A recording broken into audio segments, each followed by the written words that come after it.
Hello, welcome to the July 3rd meeting of the Sustainability Commission. Meetings are broadcast live on Glendale TV, viewable on Spectrum Cable Channel 6 and on AT&T Uverse Channel 99.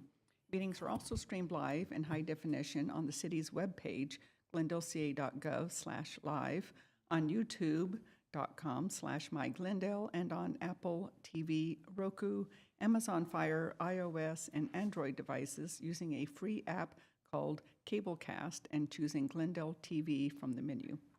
Meetings are also archived on the city's website for viewing at any time at glendaleca.gov/agendas. Please call 818-548-4013 for program schedules.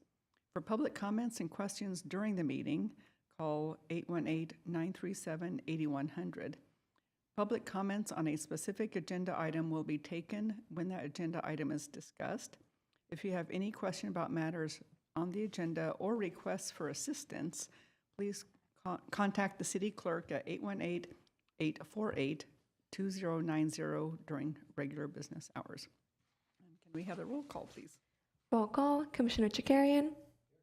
Commissioner Cartoonian. Here. Commissioner Bazemore. Here. Vice Chair Pinkerton. Here. Chairperson Werner. Here. Ex officio Gazarian. Here. Ex officio Sanchez. Here. Okay, may we please stand for the Pledge of Allegiance?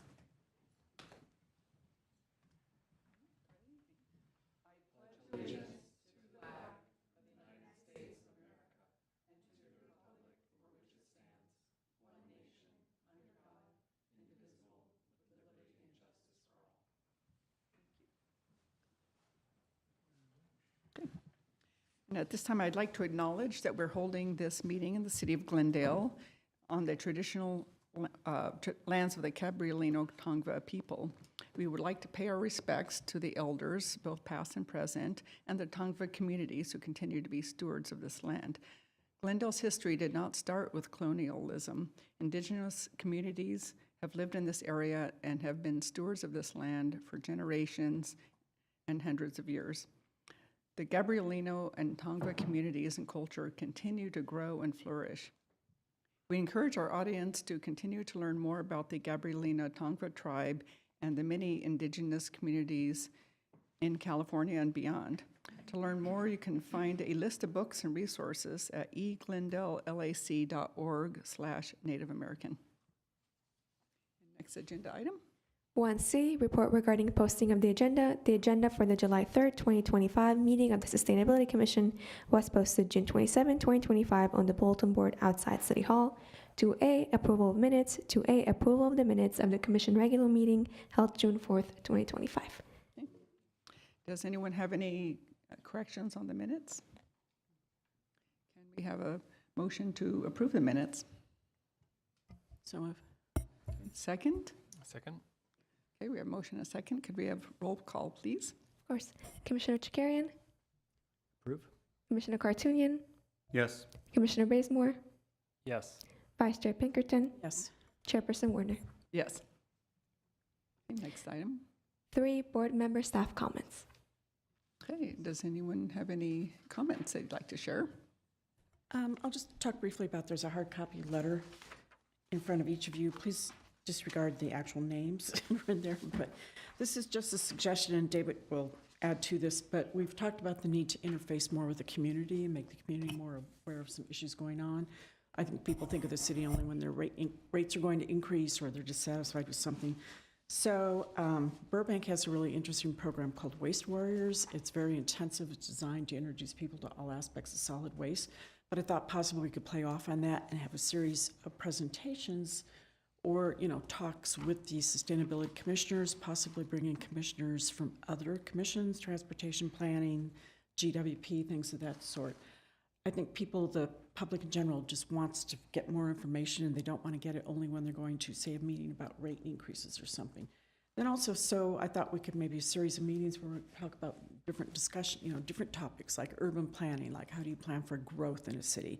Because I remember there was an uproar years ago when the growth was planned primarily for downtown, and I don't think people really understood why that was happening. And then also, years ago, there used to be tours offered to people just interested in civic issues in general that took them to major companies in Glendale. I would like to see a tour taking people to major infrastructure, Shoal Canyon landfill, to the sewage or wastewater treatment plant, things of that sort. Get a tour possibly as far as the drinking water system, things of that sort. So I know we've got a work plan and development, but possibly there's a way to kind of piggyback these ideas onto that. So kind of a speaking tour / tour of facilities. It really is, it's completely, this is just very general, vague outline, but something I was hoping we could explore in the future. Thanks. Okay, does anyone have any questions on this or additional comments? If I may, Chairperson Werner and members of the Sustainability Commission, we think this is an excellent idea suggested by the Commission. Just to let you know, Councilmember Brockman, back earlier this year, when he was talking about the plastics, asked that we develop something based on the Burbank Waste Warriors program. We met with the Burbank Waste Warriors people, talked to them about their program, and so since those conversations, we have been developing a program along the lines of what Commissioner Pinkerton has suggested. And we're very much welcome the input of the Sustainability Commission into that program and to add the training sessions. We recommend before maybe sending this letter to City Council that Nora and I come back at the next Commission meeting, outline what our Waste Warrior program is, and the work Nora's done so far, already setting up a number of tours, then adding in the suggestions from Commissioner Pinkerton into that program. So I just wanted to give you that background that we have begun work on such a program. Thank you. Yes, this sounds like it could be a good, what you're working on now would be a good pilot for what is engaging the interest of the community, see how many want to learn more about these programs and initiatives. Okay. Thank you for the letter. Did anyone else have comments? I have one other one. Oh, just okay. Related to what's going on in Glendale too, as far as I gave a large supply of compostable fiber-based foodware to a local restaurant that does a really high volume takeout business just to get their feedback. It was really interesting, little things like your staff has to be able to close a clamshell with one hand, because if it takes two hands, that slows them down a second or two. So just all sorts of little things that wouldn't even necessarily come to mind, play a role in what supplies they buy. And also, I just got an email that the Padres in San Diego are going to be doing a test with compostable foodware. So, and they're hoping for a 6-week processing or composting process on that. So I'll let you know what happens, but hopefully we'll be able to find out what brands they're using also. So just wanted to share that. Thanks. I just had a couple of comments. I did participate last month in the clothing swap and the Fix It workshop, and had a great time at both of those. And I guess it was a little less attendance than usual. Summers are a little bit light sometimes, but it seemed like everyone there was having a good time, and I got to practice my sewing skills. I repaired a couple of bathing suits for a lady, so she didn't have to throw them away. So that was fun, and just getting to connect with other residents that you wouldn't meet otherwise, I thought was really fun. So thank you for all the work that you did on that. It looked like it was a lot of effort. So, anyone else? I'm trying to formulate my thoughts still a little bit with this, but I think I've been reflecting today a little bit on the policy bill that passed through the U.S. House of Representatives today, and all that was included in that. And I know there was a lot, and I think I don't know how necessarily put the request per se, but I think it would be informative for the commission to know if there are certain things within that bill that might be impacting the city's progress when it comes to sustainability efforts. I think I noticed specifically a line item that did away with funding state and local climate action adaptation plans. I'm not sure if that's going to impact us, if that's money that the state was counting on or the city was counting on necessarily, but there's a lot in there. I know concurrently we're in the midst of a legislative session here in California. There's a lot of bills that have gone through and been signed by the governor. You know, we had the rollback of certain CEQA requirements, which will change a lot, I think, for the state. And so it's still early days, but I'm just curious. I guess I'm flagging this all with the goal and the request that maybe we have a legislative affairs consultant or someone come back, maybe just a report from staff on kind of the top level items in there that we might be able to discuss here on the dais, with the idea being, that we might think of other ways that this city could address them, and we could pass those recommendations on to council. If there's any local action that we might be able to take in the absence of state and federal legislation. So that's one. And then I did want to ask for, I think, a future meeting for us to have another presentation from, forgetting the division, but it's waste management. I think there's been some reporting coming out around, for instance, plastic being denied from Malaysia. A lot of plastics from California as well as the country. Other countries have been exported to Malaysia for processing, and I think recently they announced they're not going to accept any more from, I think it was either the United States or California specifically.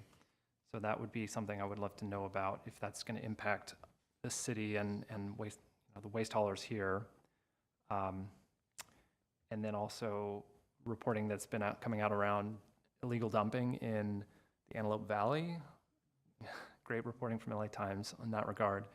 I know that a lot of it's been classified as green waste, but I think there's been concern around much of it being regular household waste. So I think if we can maybe hear about that and how the city's addressing any of those ongoing issues. I know we have our city haulers, and then there's the 4 franchise haulers, and I don't know what reporting they're doing to the city, but if there's any kind of updated metrics on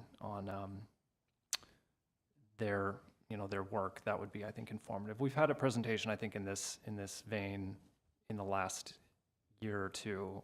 I think it was from Mr. Ozarek, if I recall correctly. So if it hasn't been too recent, it'd be great to have another update from him. So that's all. Yeah. Thank you. Sorry, I thought of one other thing.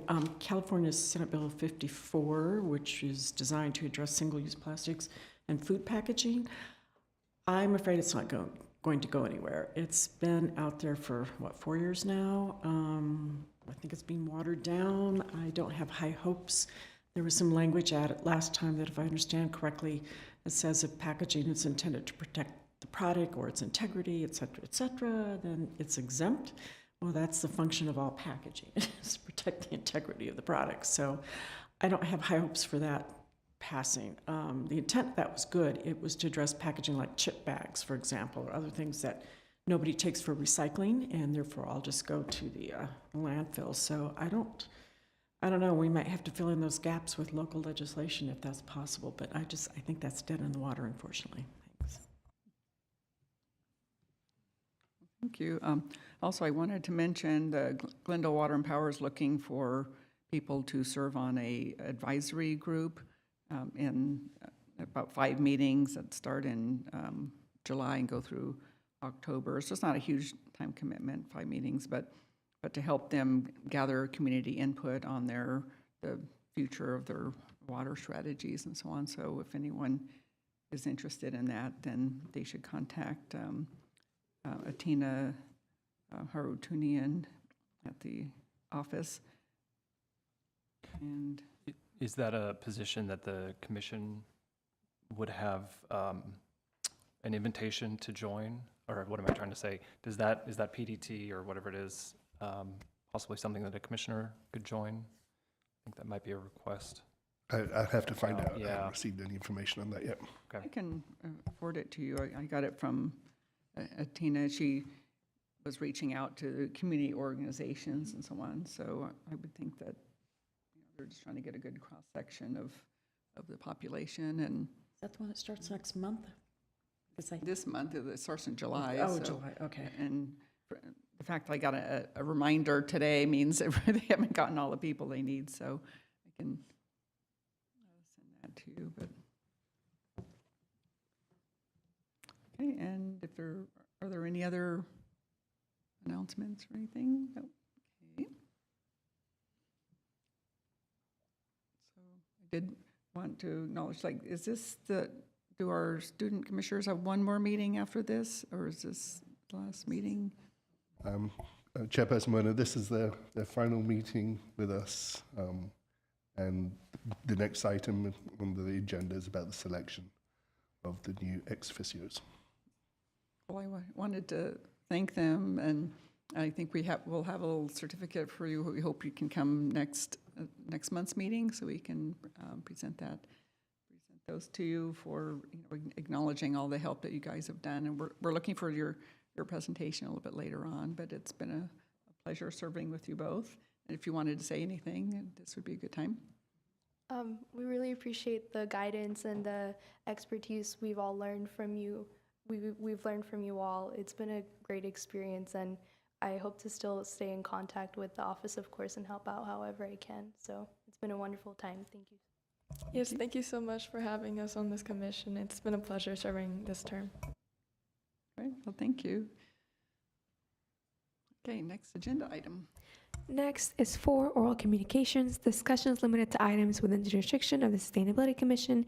Each speaker is allowed 5 minutes. Sustainability Commission members may question or respond to the speaker, but there will be no debate or decision. The matter may be referred to staff for investigation and report. We currently have no callers or cards. Okay, so next agenda item then. 5 action items. 5A, selection of student ex officio non-voting members. 1, motion approving the selection and appointment of student ex officio non-voting members to the Sustainability Commission.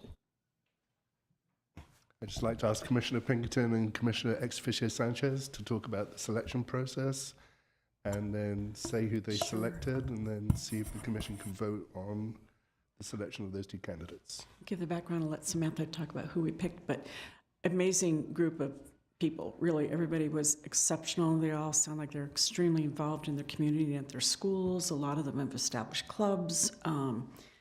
It just sounds like, I wish we could bring them all into the city in some capacity. Really, really exceptional group. Everybody was nice. Sounds like they spend many, many hours volunteering. So it was hard. I mean, it was really hard because we had, 15, I think something like 15, so it was very difficult. But I'll let Samantha announce the names.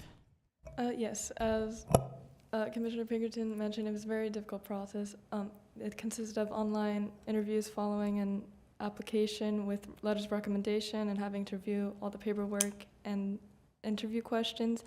It was very difficult to determine, but we finally got it down to 2 selections. So the people that we have chosen to appoint for next year's student commissioner positions are Esther Park and Felix Fay.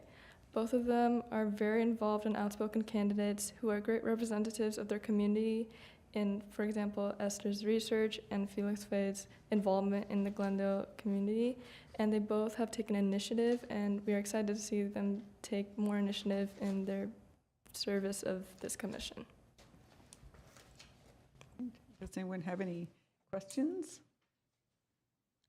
I would like to also add on, I wasn't able to help out completely with the process, but I just know that all of the applicants, I'm sure, had a lot to provide and can do so much for the city.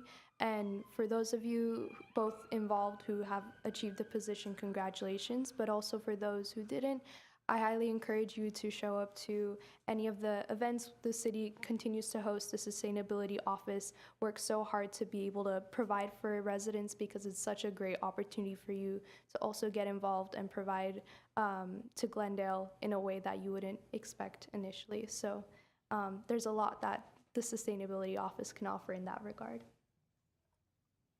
Okay, thank you. Oh, and just thank you for your office setting all this up, and Austin helped a lot with that, so thanks to him. Would you like to do the honor of making the motion that we elect them? Sure, I'd like to move that we approve Esther Park and Felix Fay as the next student officios for the commission. For the 2025-2026 year. Okay. Do we have a second? I second. Hey, roll call. Commissioner Chakarian, Yes. Commissioner Cartoonian, Yes. Commissioner Bazemore, Yes. Vice Chair Pinkerton, Yes. Chairperson Warner. Yes. Next is 6, reports information. 6A, project update, Vision Zero action plan. I'd like to invite Mr. Perez from Community Development to introduce this item and the consultant. Hello. Good afternoon, Commissioners. Thank you for joining us today. Item 6A is an update for the Vision Zero Action Plan. I am Ismael Carvajal Perez, Planning Associate for the City's Mobility Division and Project Manager for the Vision Zero Action Plan. I am joined here with Fred Zoravand, our Principal Planner for the Mobility Division. And we also have online Sam Frommer, our consultant from Borough Happold for this project, and we are here to provide you with a small presentation which summarizes our project and what we have done so far. And we're here to answer any questions you may have. Sam, are you online? Good evening, everyone. Can you hear me? We can hear you. Wonderful. Good to see you all again. Can you see the presentation? Yes. Okay, great. My name is Sam Farmer. I'm an associate principal at Borough Happold. I am the project manager for the Glendale Vision Zero Action Plan. Vision Zero is a strategy to eliminate all traffic fatalities and severe injuries while increasing safe, healthy, equitable mobility for all. And what that really means is that there is a recognition that severe injuries and deaths on Glendale streets are preventable, and that through a strategic set of strategies centered around engineering, education, outreach, and other types of strategies, we can eliminate severe injuries and deaths on Glendale's roads. In other words, these crashes are preventable. So as part of this work, we did a crash analysis of all injury crashes over the past 10 years of the available data. This analysis was done last last year. We have some supplemental data that I'll walk through of more recent years. You can see that KSI crashes in 2013, KSI again being killed or severely injured, and injury crashes peaked in 2015. And as we were coming out of the post-pandemic years, crashes dropped during the pandemic. There are a lot less people out. And as we are in the post-pandemic years, we're seeing a rise again of crashes and injury crashes. So who do these crashes affect the most?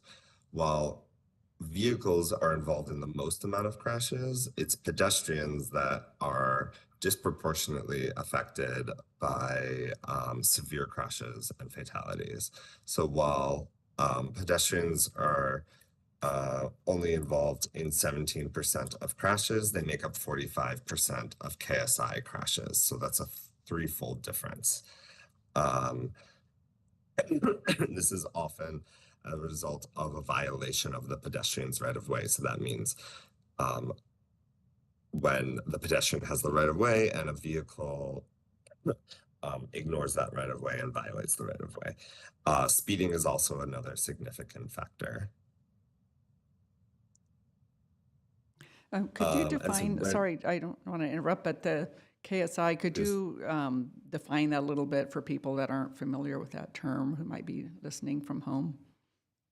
KSI is killed or severely injured. So these are the most severe types of crashes, and these are the types of crashes that we're trying to prevent. So there are regular injury crashes where you might get treated, but otherwise are recovering. And then these are the most severe types of injuries and then fatalities as a result of crashes. So is that an injury that you never fully recover from, or injury that requires immediate attention to hospital? Or, I mean, how do they define severe? I'm gonna have to get back to you on what the exact cutoff is for that. Because I don't want to misspeak about like what counts as severe and what does not. Okay. Could I ask a quick question about the slide that's up now, the crash analysis findings? Is it causal, or just happens to be a correlation between more crashes taking place in communities with lower socioeconomic indicators? Is it congestion part of the issue, or do you know what correlation is? I can definitely speculate on why there's a higher concentration of crashes in South Glendale and West Glendale. That is, where you have the most amount of trips, right? Is the most number of destinations. It is the densest part of the city and also the most mixed use part of the city. There's the most number of on and off ramps for the highways, and the streets that lead to those on and off ramps are generally designed to move a lot of traffic and are less, and therefore less safe for people walking or biking or taking transit. And so you see that in the statistics here at the bottom as well. The most crashes happen on major arterials and minor arterials, right? That's streets like Glendale or Colorado or Central or Brand, right? And that makes a lot of sense intuitively. These are the streets that lead to the freeways. These are the streets that are very wide. These are the streets where there's a lot of shopping or bus stops, right? Or all of, lots of places, employment centers, right? So you have the most number of people and the greatest opportunities for conflict. Great, thank you.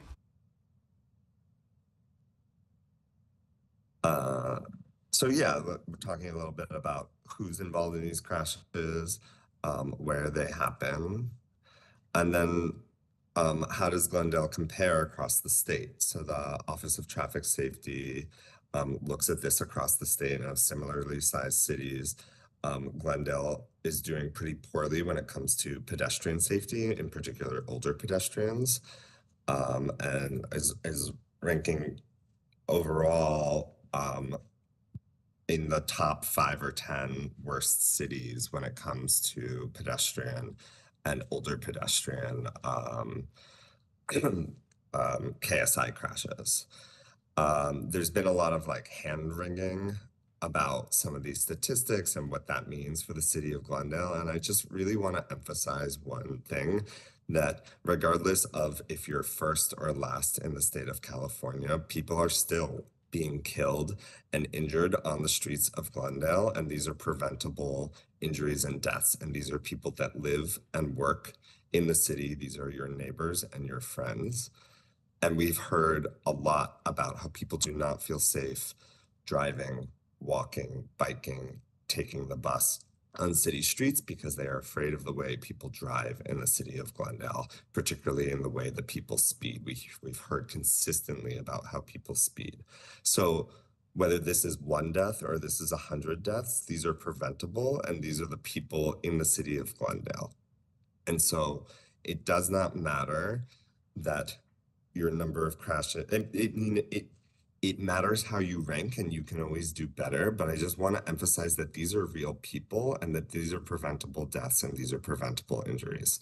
And so I don't want to get so caught up in the statistics and how the city ranks compared to other cities in the state. It's a helpful metric, but really just focusing on the idea that within the borders of Glendale, the city has the power to reduce the opportunity for these types of crashes and eventually eliminate them. And so the city has the power to make its streets safer. In addition to the statewide database for crash data, we've also looked at supplementary crash data from the police department. And basically what that's been pointing at in recent years is that crashes and severe crashes for pedestrians, and overall injury crashes are going up.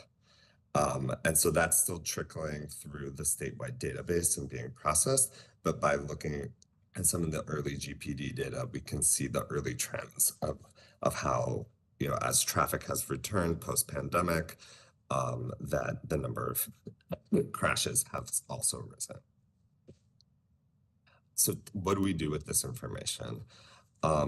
We've looked at where these crashes are happening for 4 different modes: vehicles, motorcycles, pedestrian, and biking. And we identify where the highest concentration of crashes are.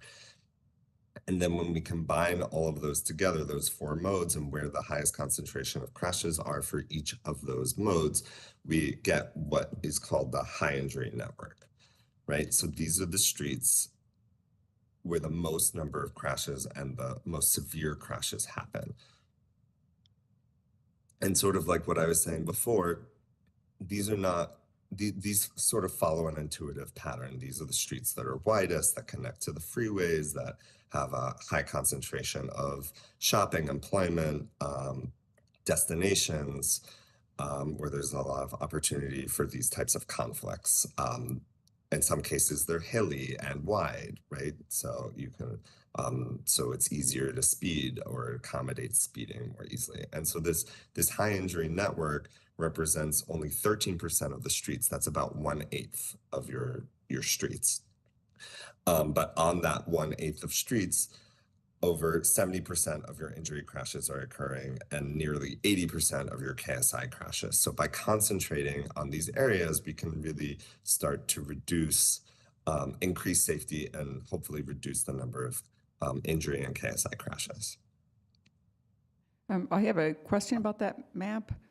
So Oh, sure. it essentially looks Please. like a map of the major arterial streets in Glendale. And so is there something that shows more granularity as far as like which of these streets had one incident versus 5 to 10 versus, 100, that kind of thing, so that they could prioritize the areas that see the most crashes? Yeah, that's a fantastic question and a great segue into the what we then took from this, right? So the idea is to identify the overall high injury network, and then where do we concentrate? Right? We can't fix all of these streets all at once. How do we identify what the priority, where the most crashes are happening, right? And we have all of that granular data as well, and I'll be talking about in a little bit a mapping tool that we've created and will soon be available to the public where you can dive into that data. So thank you for asking that question. I'm going to be talking to a couple of those points. So the first, to the point about prioritization, we wanted to first identify locations for safety interventions. Again, we can't address all streets all at once, right? We have limited staff, limited budget, limited time.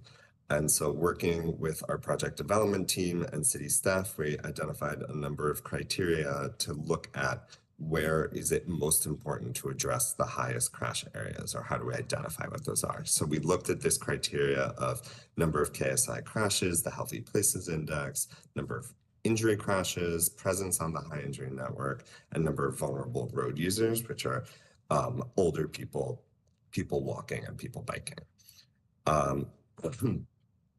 And the goal is to build on the existing planning that is already and other work that's happening in the city. So the local roadway safety plan, building on the pedestrian plan, and how can we, so, you know, we can look at certain streets, but if they're already included in the local roadway safety plan, or we know that are already being addressed by other capital projects, such as the Metro BRT project, then we can concentrate our efforts elsewhere. So, you know, while Glen Oaks is a high crash corridor, we also know that that street is being redesigned as part of the Metro BRT project, so we can start to concentrate elsewhere, for example. And so by applying this criteria across the city and looking at what rises to the top across this criteria, I'm not going to spend too much time talking about each of these criteria in detail, because I think what's more important is what are the areas that rose to the top. And these are the 9 locations. You can see 8 of them are in South Glendale, 1 is in West Glendale. Again, for a lot of the reasons that we've been talking about this evening. And so this is where we've started to look in the most detail, and we've been working internally and with the city staff to draft what are called countermeasures, or, you know, interventions in the street that can make these locations safer rather. And things like changes to crosswalks and striping, left turn lanes, bump outs, signal timing, that type of thing. And so we're still, we're nearly ready to, we're still working on the draft of that, but we're sort of nearing the end of that process. And so that will be shared probably with you all the next time that we're able to present. In addition to this technical work, which, you know, the crash analysis, the high injury network, and then developing the countermeasures, we've also been doing outreach. We've had a number of pop-up events last year and this year, a couple of different community events where we're talking to people about these issues, about these maps. You know, what did they see as problems in Glendale? As I was saying at the top, we hear constantly about speeding and how people are speeding is like the #1 issue that comes up. And then in March, we held walk audits in 5 different neighborhoods. And this was a really great opportunity to meet with people in their communities. We walked around, took photos, noted issues, discussed them. City staff was there to answer questions. It was really interactive. We got a lot of great feedback about each of the locations, about different walking conditions, speeding, crosswalks, obstruction of views. And so as I've been saying, you know, primary concerns were really about speeding. people not fully stopping for people, for pedestrians, failure to yield to pedestrians, and then, you know, a host of other issues around blocked crosswalks, faded crosswalks, obstructed crosswalks, that type of thing. And so here's just some photos of what that looked like. We had a bunch of people come out across the different days and locations, noting these conditions and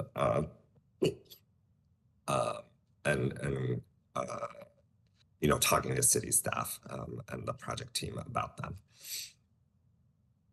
And then upcoming, we are hosting an event on the 12th at Verdugo Park. Again, talking about traffic safety, what people's priorities are, talking about some of these trends and spatial trends in the safety data, the crash data, and then we'll also be at Cruise Night later in the month on July 19th, talking about similar things.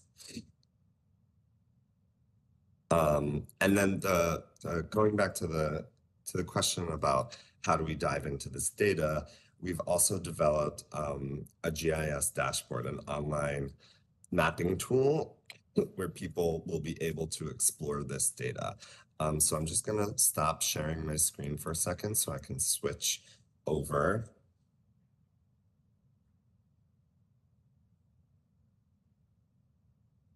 I'm gonna preview this. This is still not publicly available yet, but it will be. And so what this is all of the data that that I've been talking about tonight, you know, the 10 years of data across the different modes. And what you're able to do is parse this data yourself. So you can look, you can see here at the moment, we have all years selected and all modes selected. We have crashes by year and severity. We have different tabs here where we can look at KSI crashes by year. Again, that's killed and severely injured. We can look at modes and severity and also day of the week. Up here, we can look at total number of fatal and serious crashes across the selected years and the total, which are the same because we have all years selected at the moment. And similarly, the total number of crashes for the selected years and total years, crashes on the high injury network, and then the top crash factors. And so and then we can look at the legend and change some of the layers. Like we can add bike lanes or the projects that are part of the Public Works capital improvement plan. So if I zoom in, you can start to see some of those layers. You'll see that the big dots are the KSI crashes and the little dots are the injury crashes. So I think where this gets or can be really powerful is when you start to parse this by years and modes. So often when we're talking about crash data, we talk about the most recent 3 years of available data. And then if you're interested in people that are walking, you can select just people walking for the most recent 3 years. And so then you can start to look at spatially where are those happening, right, across the city. How does that trend change over time? What are some of the top crash factors, etc. And so you can play around with this and you can say motorcycles and people walking. I'm adding the year 2016. And so then when you have that, you can switch between these tabs and you can see total versus just, you know, the filters that you've selected.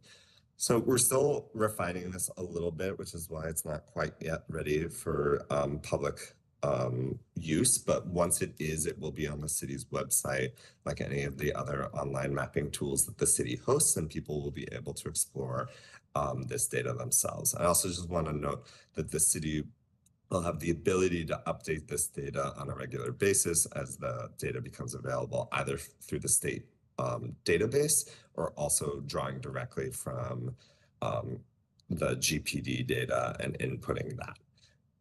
So this is where we're at on the GIS dashboard. I might just open it for questions here before I switch back to the end of the presentation, since I just have this open right now. Yeah, hi, Sam. Thank you for this presentation and for giving us this preview. I'm really liking what what this GIS database is going to look like. Is the idea that this is going to be kind of a permanent living, I think you may have just spoke to this, but this will be a living kind of tool on the city's webpage that will continually be updated? That's exactly right. And I think it's really powerful because you'll be able, excuse me, the city will be able to use this to track data internally and trends internally over time rather than, hiring a consultant every time they want to do a crash analysis or, they get updated data. What you'll be able to do is just add the data, the most recent year data, in the back end, and all of this will update. And then for the public to see how this data is parsed, over time, how it's changing over time, and to especially around the people that care most about these issues and the different advocacy groups and the commissions and other civic organizations within the city can use this to help hold the city accountable and, look at, well, I live here, my kid goes to school here, and this is what the crash data says, and what are you doing about it? It's not, it can help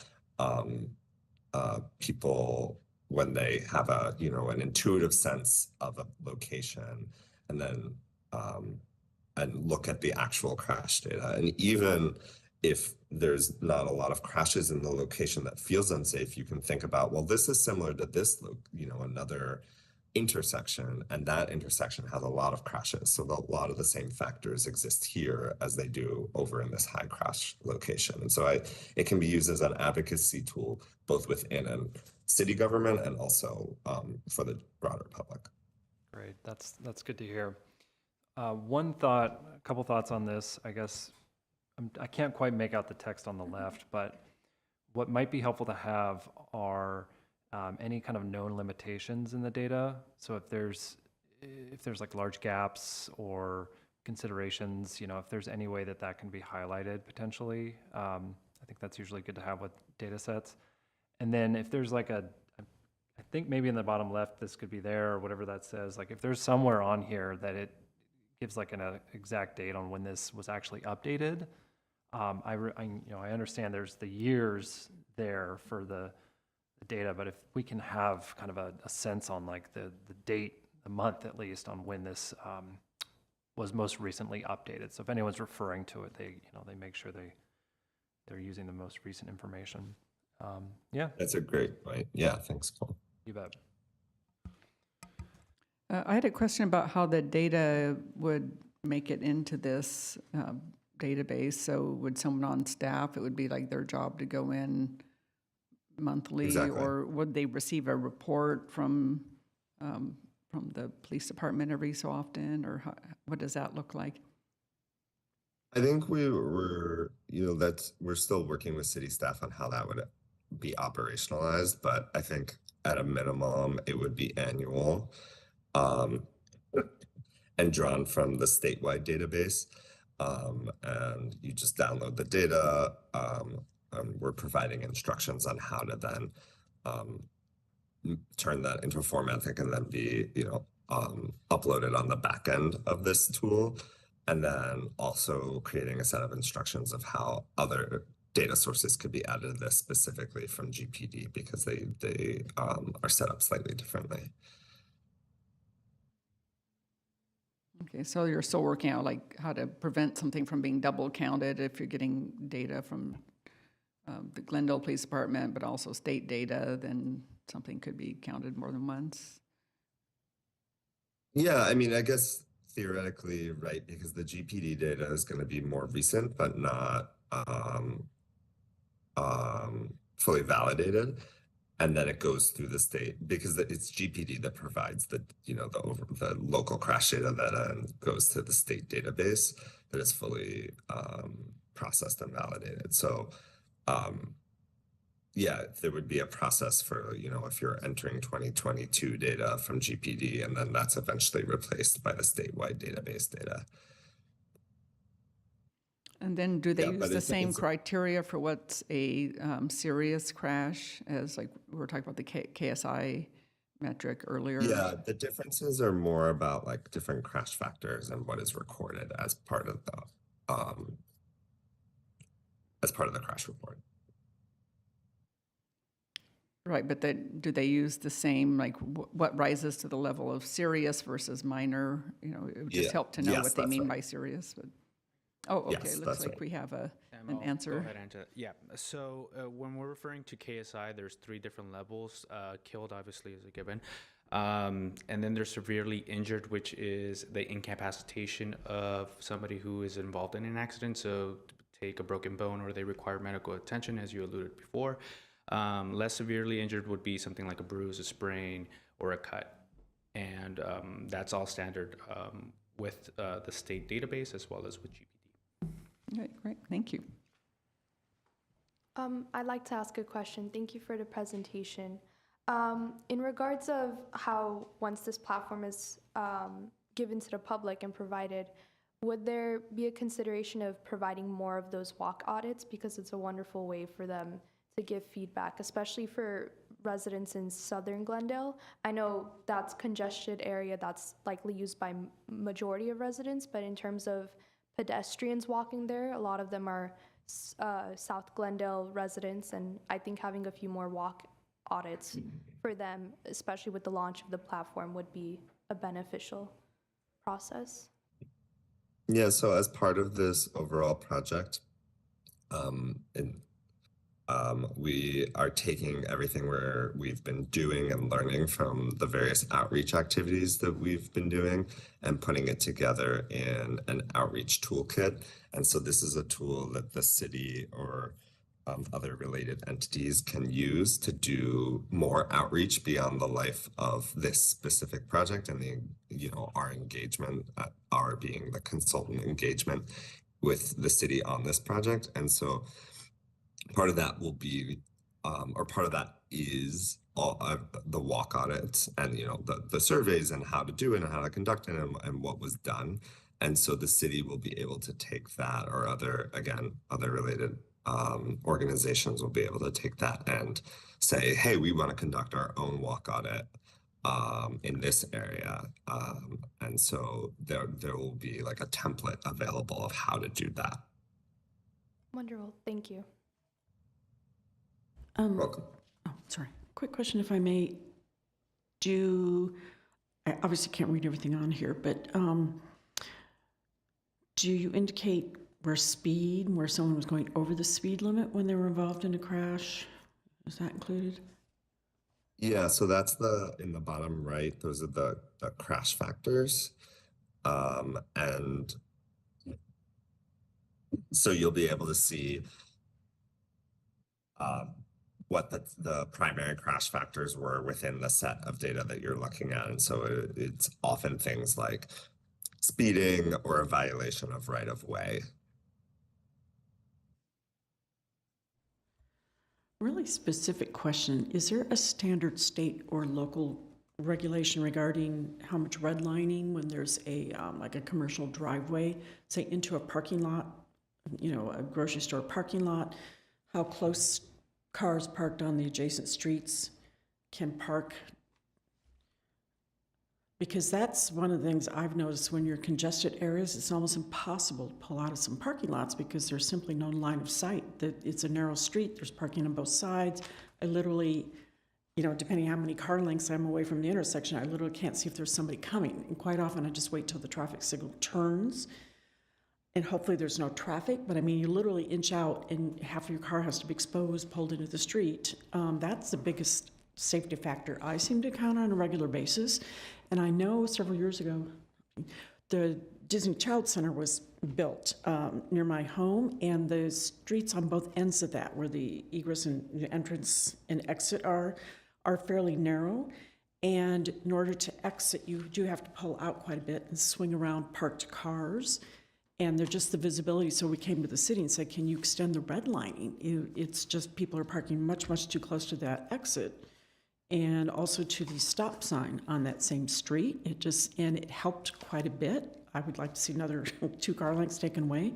But that's something I've noticed that seems like an easy fix, although I know that will anger a lot of people if you take away more street parking. But not being able to see. I don't shop at certain places now just because it feels much too risky trying to get in and out of the parking lot sometimes. I believe there was legislation last year that extended that buffer of the red line around curbs, around driveways and curbs. There's going to be a lag of compliance and as we get closer. But yeah, no, I can't recall the bill number, but there was legislation to extend that, and it passed. Yeah, it's supposed to Yeah, be we'll- near crosswalks within, was it 20 feet of a crosswalk? Even if it's not a painted red curb, they still can't park that close, but. Just to clarify, Oh. I believe that was AB 413 or the daylighting. I believe it went into effect this July. So just FYI, it restricts parking 20 feet from the intersection.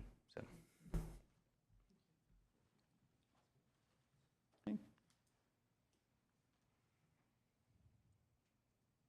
I Yeah, had I'll just- another question on the map, we're showing the high incident or high injury network map. The one that just had a few lines on it. That was a few Yes. slides back. I don't know if you can go back to that one. Yeah, there. Nope.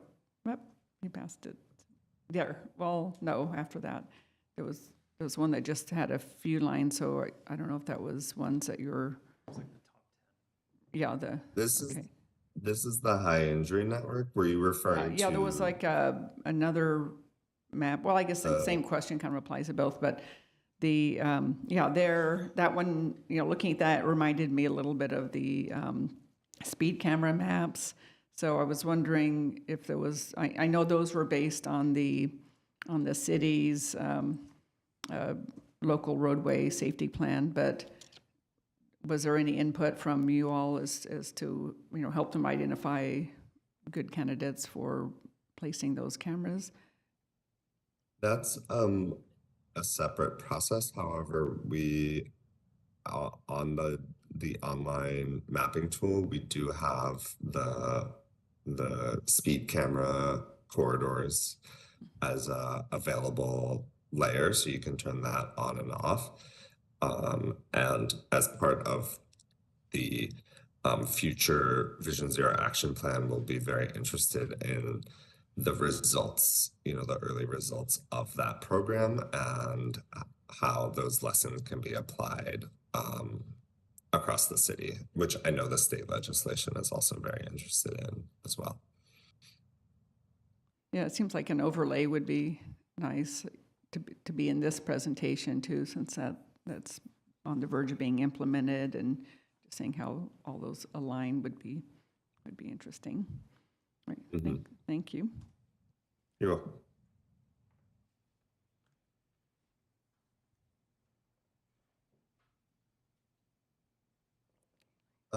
Yeah, that actually does cover everything that we were gonna go over tonight. And so, yeah, thank you so much for your time and for your questions. And if you have anything else that you want to raise, I'm happy to address.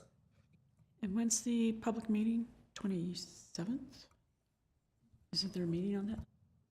Well, it was the 12th, right? The meeting on the 12th in Verdugo Park? Community event, we have an event on Saturday the 12th, and then following Saturday, July 19th for cruise night. So we have two opportunities for, if you can't make it because of the holiday, we understand. We have another opportunity down the road. So what's the general timeline? Is this in CEQA right now, or is there a city council meeting coming up that this is going to come back to? Or? So right now we're taking comments from PDT members. Again, thank you for joining, both of you. Right now we are gathering comments and reviewing, implementing that. We will be going to the Transportation Commission as well to get comments and submitting all that in a final plan to the City Council. And then potentially we need to go to CEQA, we'll address that then. So do you have an idea of when you're planning to present to City Council? Under a month. We just need to make sure that we get everybody's comments and make sure that it's incorporated and we address all issues. Okay, all right, thank you. Thank you. So did anyone else have questions on that presentation?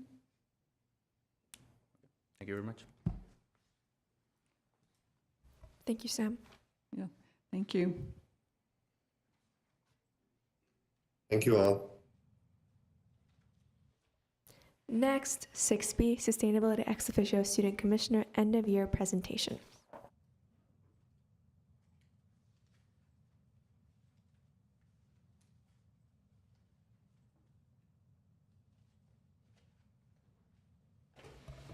Okay, so as our final project as Sustainability Ex Officio Commissioners, Mary and I have compiled a PowerPoint gathering all of our contributions during our term and our takeaways from it.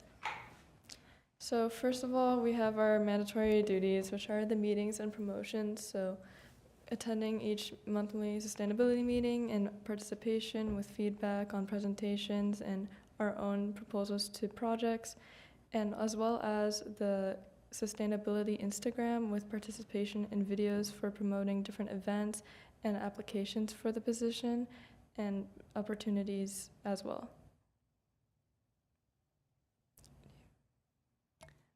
In addition, we participated and contributed to hosting the clothing swaps as well as the repair cafes. We also had an art swap at one of the events, and we tried to attend and help out in any way we could, whether that was with organizing and preparing the event or finishing up with cleaning and advertising to our schools, to students, etc. And it helped us learn just what it takes to actually execute these ideas, and it was a great experience to have. So one of our other events that we attended was the Earth Day Fair, where we helped set up the sustainability booth. We helped out with other vendors, as you can see. We helped out with the mobile petting zoo, as well as assisting with the clothing swap, and with one of our own personal projects, the planning station, which is Mary's personal project. Yes, so this is my main project that I was able to fulfill because of the help and support of the Sustainability Office.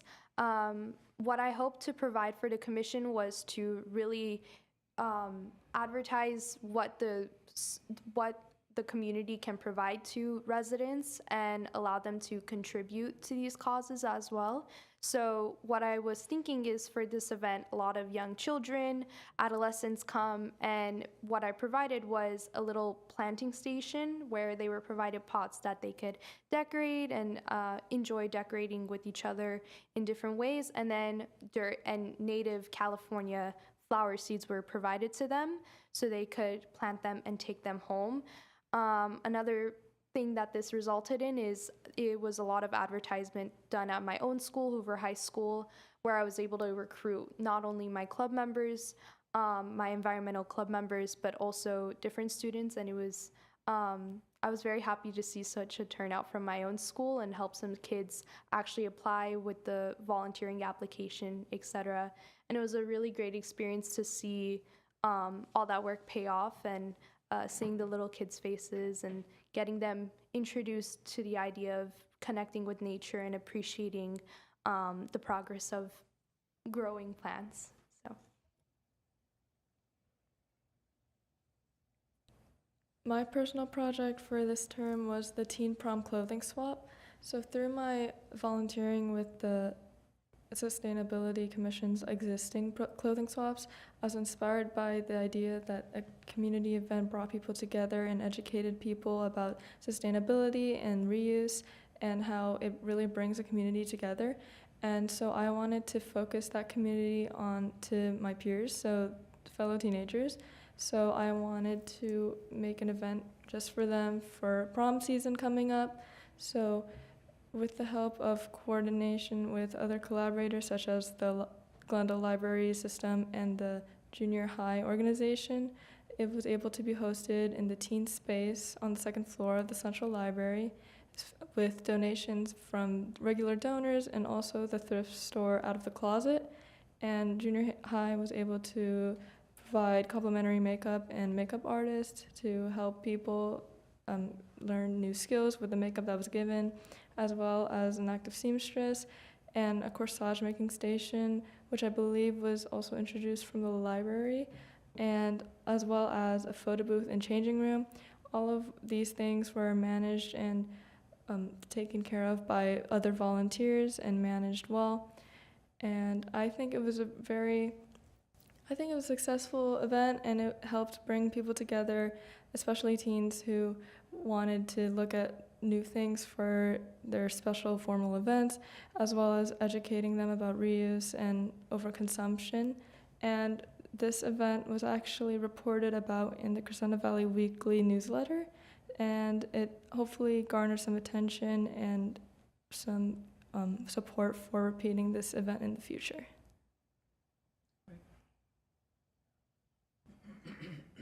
So a little bit about just how the experience was for us and some takeaways. To be able to be involved in these meetings and learn from you guys as educators and expertise in your own individual fields, we were able to feel more comfortable speaking in the meetings and absorbing the information we were provided, and that'll take us far in whatever other opportunities we may take part in. I definitely was able to take a big step in taking more involvement in volunteering and specifically the Sustainability Office's events, and also encouraging people from my school and my district to also take part in them. And I'm very happy that I was able to have that experience. I want to thank you all again for everything that we've learned from you all, and it was much appreciated. Yes, thank you all for your guidance and your help along this journey of being commissioners and having the opportunity to act on our passion of sustainability.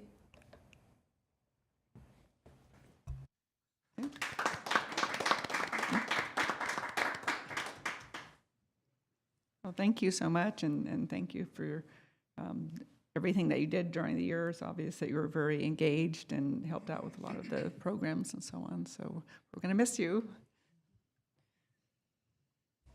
Anyone else have comments? Yeah, wonderful job, both of you, on the projects you took on.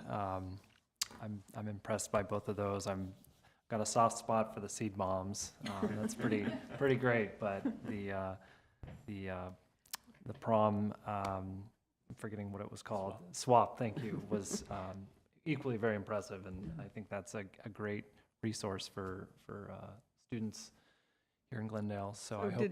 Did a cosmetic company like sponsor something? I noticed it was like some brand new looking cosmetics there. I believe the local organization, Junior High, curates different supplies, including makeup, and they were able to donate some of that surplus to that event. Oh, okay, wow. Very, very resourceful. Oh, just great projects. I know it takes a lot of time and effort to put those together, so thank you for doing that. And hopefully we'll see you around in city government or beyond in the near future. We hope so too, yeah. Yeah, please don't be shy. Be sure to call in every meeting, give us your comments. We will, anytime. Well, I have first of all, kudos on the projects. They're both wonderful. But I have a question. If you were to change a feature or add a feature to the current, ex officio commissioners, what would you change? What should we do that we're not doing to make it a little bit more fulfilling? Good question. I do feel like in terms of having the projects, from what I've heard from the former commissioners, the ones which came before us, it was a little bit more new to them, the fact that they were having their own projects that were more like community based and it was outside of the meetings. So I feel like we took a strong step in that direction of kind of making it a more reoccurring process that and maybe we can also guide the future commissioners in what that requires and how to communicate with other commission members to execute them. In regards to the meetings, I feel like it just took some time naturally to get used to it.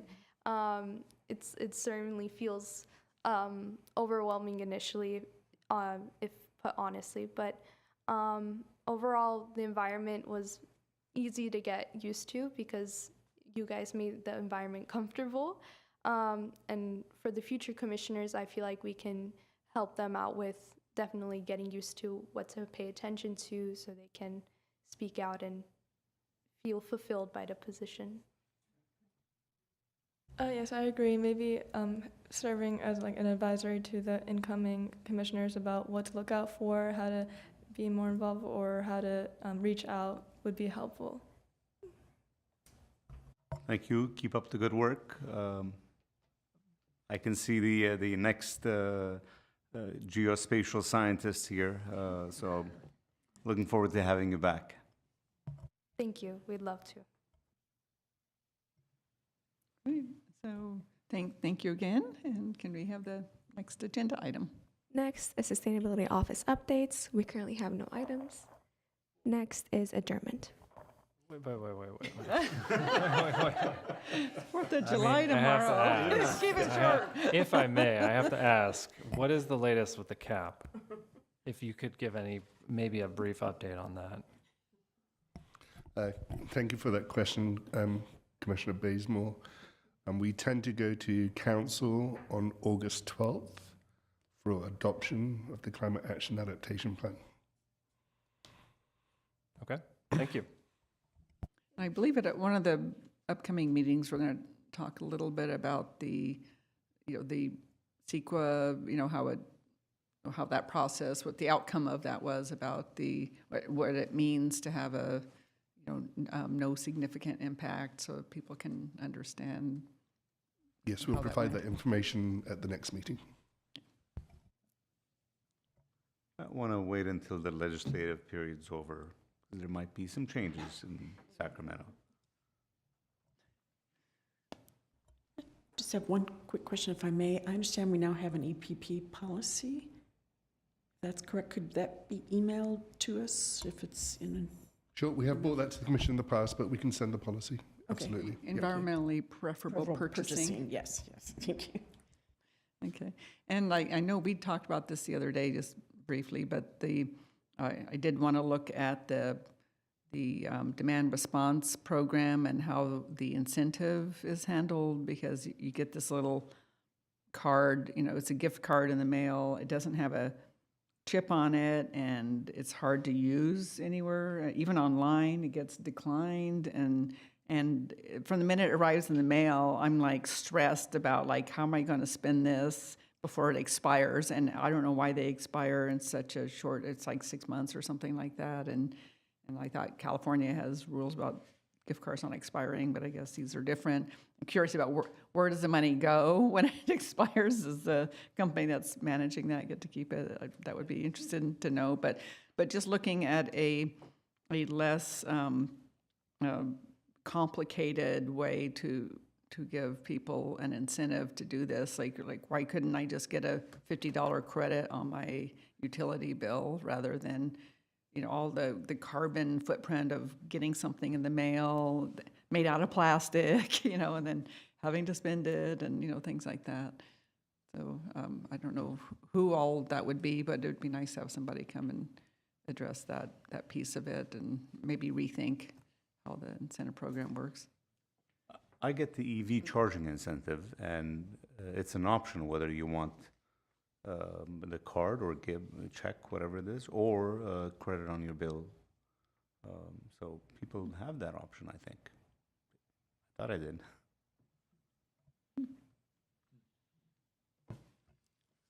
Okay, does anyone have anything else before we consider the next agenda item to adjourn? I will move to adjourn. Okay. Second.